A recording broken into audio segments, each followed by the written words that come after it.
incluso desear cursos de acción. Y muy importante, desear fines para poder elaborar cursos de acción que permitan alcanzar esos fines, ¿sí? Entonces pensaríamos que la libertad efectivamente es una propiedad, digamos, de esa voluntad, pero Kant nos dice, bueno, pero parece que no basta simplemente teorizar acerca de mi facultad de desear fines para los cuales voy a desear ejecutar o llevar a cabo, producir acciones que me conduzcan a ese fin, sino que parece que necesito una restricción a esa facultad, ¿sí? Y entonces esa restricción, digamos que va a ser este adjetivo que pone Kant a la voluntad y es como lo que va a restringir mi voluntad para lo que nos importa en términos de la moralidad es que esa voluntad sea una voluntad buena.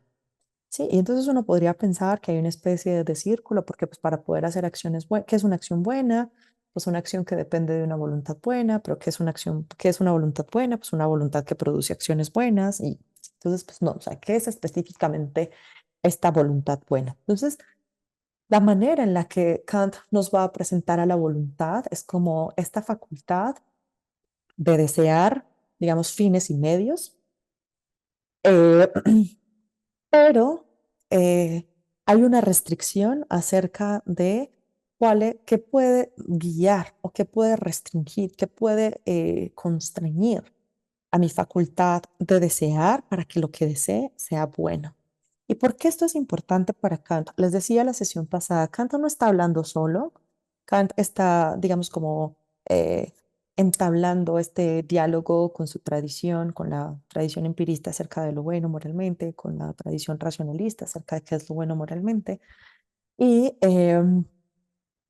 para Kant, esta noción de buena voluntad va a tener que ver no con el producto de la voluntad. Y esto yo sé que puede sonar extraño porque dice, porque podríamos pensar como, pero ¿cómo Kant, nuestros juicios morales son juicios acerca de las consecuencias de nuestras acciones, ¿sí?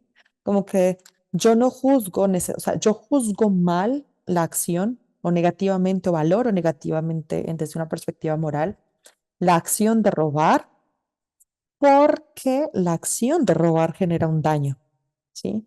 Entonces, no es solamente como acerca de la acción como tal, sino de las consecuencias de la acción. Y entonces uno podría decir, ¿por qué a Kant entonces le importaría volcarse sobre propiamente la voluntad, es decir, sobre la máquina, por decirlo así, sobre la máquina que produce las decisiones bajo las cuales actuamos, si nuestros juicios morales están, digamos, enfocados en el resultado de la acción? Sí, o sea, yo no juzgo moralmente, voy a decirlo así, las intenciones de alguien, sino que juzgo los resultados, ¿sí? Entonces yo no juzgo, al parecer, eh, moralmente la intención que tenía la persona, el ladrón al robar, sino la consecuencia de su acción, ¿sí? Es que, digamos, comete un agravio hacia otra persona. Entonces, uno podría pensar en eso, porque si nuestros juicios morales son acerca de las consecuencias de nuestras acciones, ¿por qué Kant se va a ir, digamos, a los mecanismos internos, por decirlo de alguna manera, de las acciones? Y creo que tiene muchísimo sentido porque primero estamos hablando de causalidad, entonces podemos pensar que claro que evaluamos el resultado de la acción, pero el problema de la voluntad libre o el problema del libre albedrío tiene que ver con las causas de las acciones. Si bien nuestro juicio es acerca de la consecuencia de la acción, el juicio es acerca de la consecuencia, pero se fundamenta en aquello que causa esa consecuencia. Y entonces, si lo que lo causa es el determinismo, parece que esto va a tener, o las leyes causales, esto va a tener implicaciones en nuestros juicios acerca de esas consecuencias. Entonces, cuando Kant en la fundamentación se va hacia la voluntad, lo que está haciendo es como pensando en cuál es el mecanismo, digamos, interno que tienen los sujetos que les va a permitir causar libremente esas acciones sobre las cuales vamos a tener eh, un, un juicio. Ahora, ¿por qué es tan importante para Kant irse hacia atrás? perdón, irse hacia adentro. ¿Sí? Y tiene que ver con, yo creo que les he mencionado esto y a veces utilizo como ejemplos muy burdos, como muy anodinos, pero creo que estos ejemplos anodinos eh, nos sirven como para ubicarnos no sé, como para acercarlo a nuestra vida. Y es cuando decimos que por hacer bonito hacemos feo, ¿sí? Como cuando nuestras intenciones son buenas y terminamos estropeando algún tipo de situación. O por el contrario, cuando la gente tiene como negras intenciones y por tener como negras intenciones hace cosas buenas. Y entonces justo Kant nos va a invitar como con esto que está, con, con, con este irse hacia encontrar el fundamento en un mecanismo interno de la agencia. Y es por lo siguiente, o sea, Kant nos dice como, miren, podríamos pensar que hay muchas cosas que pueden considerarse como buenas y que son buenas y que tanto que buenas con esta carga moral, que en tanto que buenas moralmente, buenas van a producir ellas mismas acciones buenas moralmente. Entonces nos pone como los talentos del espíritu. Sí, entonces supongamos que hay una persona que es absolutamente carismática y que tiene en virtud de su carisma como esta capacidad de convocar a muchas personas y digamos, como generar intereses de manera colectiva, de convencer a la gente, pues parece que este talento del espíritu por sí mismo no puede considerarse como bueno para ser, digamos, como el productor de esas acciones o la causa de esas acciones que son buenas moralmente, a menos que haya algo que pueda guiar a esos talentos del espíritu. ¿Sí? Pensemos que esos talentos del espíritu, si por el contrario, como nos dice Kant, fueran guiados por una mala voluntad, tenemos todos estos casos de un montón de líderes políticos que justamente tienen un muchísimo carisma, que tienen una capacidad de convencimiento súper fuerte, pero son capaces de convencer a un país para que vote en contra de, no sé, el respeto hacia los derechos humanos y las diversidades. ¿Sí? Es como, ¡ah! ¿Cómo podríamos pensar que bastaría tener este talento del espíritu para que las acciones que se sigan de ahí sean buenas moralmente, ¿no? Lo mismo sucede con los dones de la fortuna, ¿sí? Supongamos que alguien podría pensar que, no sé, que es mejor, que te brinda mayores posibilidades haber nacido en una familia, digamos, como muy privilegiada, porque entonces vas a poder tener acceso, qué sé yo, no sé, digamos, a mejor educación. eh, Esto como de manera muy intuitiva, para no entrar en detalles en qué significa buena educación y ese tipo de cosas. Y entonces que el hecho de poder acceder a mejor educación te va a hacer una mejor persona y entonces podrías decir que, dado que tuviste estos dones de la fortuna, entonces necesariamente tus acciones van a ser buenas. No, sí, de hecho, uno podría incluso pensar, y esto es como este mito acerca de la racionalidad, y es que la racionalidad solamente produce cosas buenas, eh, y justamente no, o sea, como las peores atrocidades que han sucedido en la humanidad, en la historia de la humanidad, tienen que ver justamente con el hecho de que somos racionales. Entonces, lo que está pensando Kant aquí es, no basta la racionalidad por sí misma, no basta los talentos del espíritu, no basta los dones de la fortuna para decir que eso puede producir acciones buenas moralmente, a menos que esos talentos del espíritu, los dones de la fortuna y en general la racionalidad esté guiada por esta buena voluntad, y como este mecanismo que es capaz de producir un tipo de acción muy particular donde esas acciones serán buenas moralmente. Hola Pedro, ¿cómo estás? Qué bueno que pudiste unirte.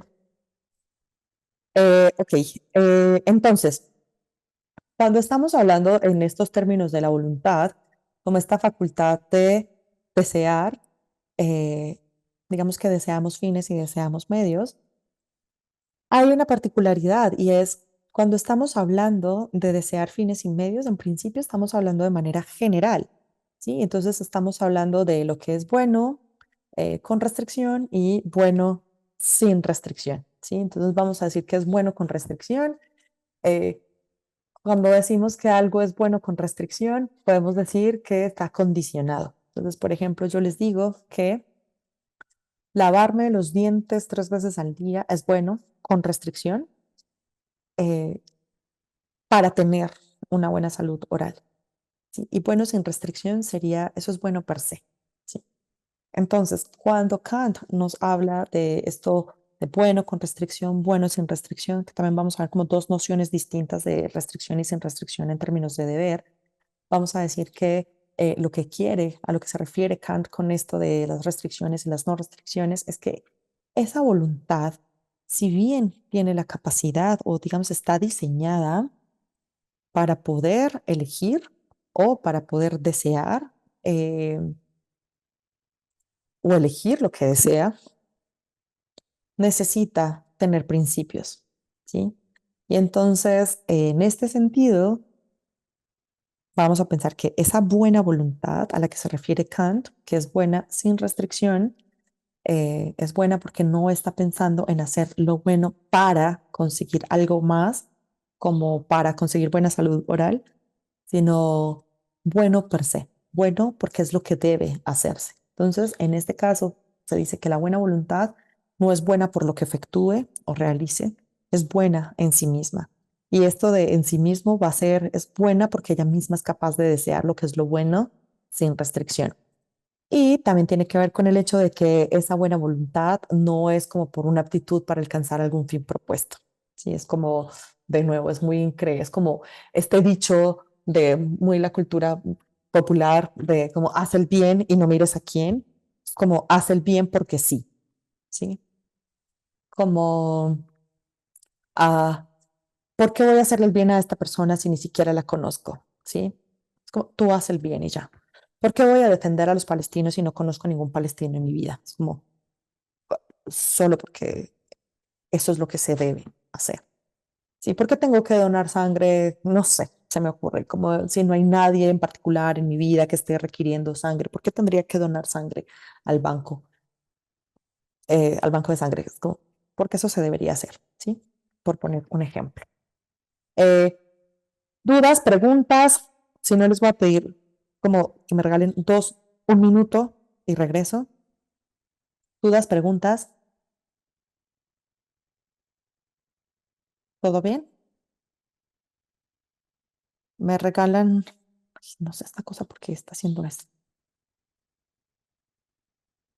Ah, regálenme un segundo. Ok, perfecto, Emiliano, no te preocupes. Igual, Pedro, si tú tienes como dudas o comentarios, yo puedo hablar mucho, pero siempre es más rico conversar. Entonces, si no pueden abrir el micrófono, está súper bien que escriban en el chat porque yo les respondo. Em, o si hay en cualquier momento dudas o preguntas, ya saben que pueden levantar la manita. Entonces, Emiliano, no te preocupes, está perfecto que lo escribas. Emiliano nos dice, diríamos que en esa sección, en la primera sección, Kant está hablando que los dones y virtudes poseen una inclinación, cosa que no garantiza la moralidad. Exactamente. O sea, básicamente lo que nos está diciendo es como, piensa que no son necesariamente virtudes, virtudes en un sentido muy laxo, si vamos a entender por virtudes eh, como cosas que consideramos deseables o positivas, pero piensa que hay un sentido en el que, volvamos a esta lámina, en el que pensar en los dones de la fortuna, parece que la riqueza no necesariamente es una virtud. Es como cuando pensamos como en teoría de las virtudes, parece que la riqueza no es propiamente una virtud. Cuando pensamos, por ejemplo, qué sé yo, como en Aristóteles, la teoría de las virtudes, tal vez voy a decir una cosa equivocadísima, pero yo no sé casi nada de Aristóteles, de la teoría de las virtudes, ni siquiera sé la teoría de las virtudes. Aristóteles tiene una teoría de las virtudes, pero se me ocurre que una teoría de las virtudes tiene que ver con el hecho de, digamos, tener esta virtud de poder elegir bien, ¿sí? Entonces parece que ni los talentos del espíritu por sí mismo, ni los dones de la fortuna, y si a esto, si digamos, como de manera eh, muy ligera, le vamos a llamar virtudes, entonces en ese sentido, así como sin meternos pues como en la noción muy técnica de virtud, podríamos decir que justamente Kant nos está diciendo que no es suficiente tener eso o tener los talentos del espíritu, los dones de la fuerza, ni siquiera la racionalidad, y vamos a ver eso ni siquiera es suficiente para garantizar que haya moralidad. Por eso a Kant le va a importar tanto darnos este fundamento de la moral, porque parece que los recursos que tenemos a nuestra disposición, esos recursos por sí mismos no van a garantizar la moralidad, ¿sí? Entonces, sí, o sea, así es como poseen una inclinación, son corruptibles. ¿sí? Y básicamente eso es lo que nos está diciendo. Es como ni siquiera la racionalidad por sí misma puede producir buenas acciones. Esa racionalidad tendría que estar siendo guiada por algo. ¿Y qué es eso que va a guiar a la razón? La voluntad. ¿Sí? Y cómo esta buena voluntad. ¿Y qué es lo que hace esta buena voluntad? Como lo que hace esta buena voluntad es desear el bien. ¿Y qué es lo que, digamos, nos va a dar como la luz verde de esto está bien o esto está mal? Es la razón. Entonces, vamos a ver como cuál es esta relación que va a haber entre nuestra racionalidad y la buena voluntad. La buena voluntad va a decidir, o sea, va a elegir entre lo que es bueno moralmente y lo que no, por decirlo de alguna manera. La voluntad va a decidir eso. Cuando es buena, necesariamente va a elegir lo que es bueno. Pero lo que es bueno lo va a hacer no por los resultados, sino por la motivación. Y esa motivación, digamos, esa razón, de nuevo, como en términos de eh, las cosas que nos decimos para convencernos de actuar de cierta manera, eso no lo va a dar la razón en términos de el imperativo categórico. Entonces tú dices, en este sentido también estaría produciendo una reelaboración de la felicidad. De hecho, justamente vamos para allá, ¿sí?